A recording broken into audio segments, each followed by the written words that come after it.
The first two types of literary patterns that we have been learning about is the parallelism, and if you have not watched our parallelism video, I recommend that you do so now.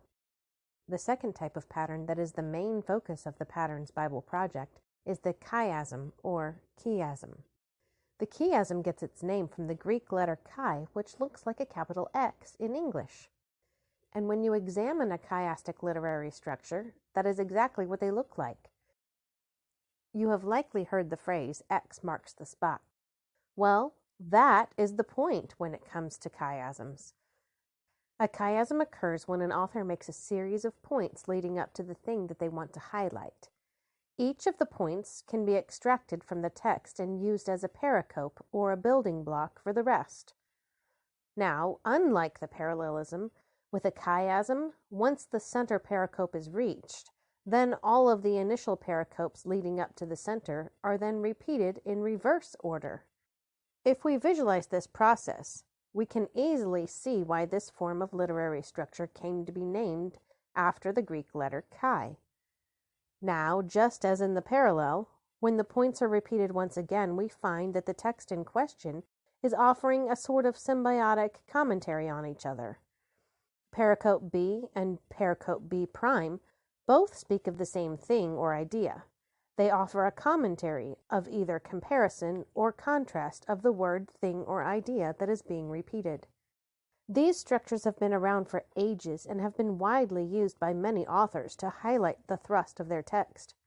A popular chiasm that many are familiar with is found in a speech given by JFK. Ask not what your country can do for you, but what you can do for your country. If we diagram this statement, we split the first and second halves from each other. Ask not what your country can do for you, but what you can do for your country. We can then connect the repeated thoughts together by drawing a series of lines. Your country matches your country. Can do for matches can do for. And you matches you. By doing this, we create a three-armed X shape. So let's break it down in another way. Ask not what your country can do for you, but what you can do for your country. What is the focus of this statement? You. Are you focused inward on yourself, or are you focused outward on the good of the whole? Pretty neat, huh? And there are examples of chiasms used in all sorts of situations. You've heard it said repetition aids learning, and this is the way that ancient cultures used repetition to drive home a point. Perhaps it might surprise you to discover that the Bible is packed full of chiasms.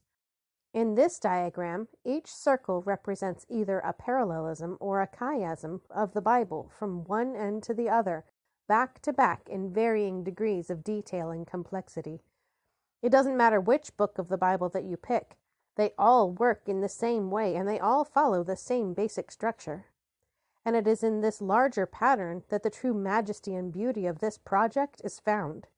Come along with us. In the next video, we will learn more about the larger pattern at play.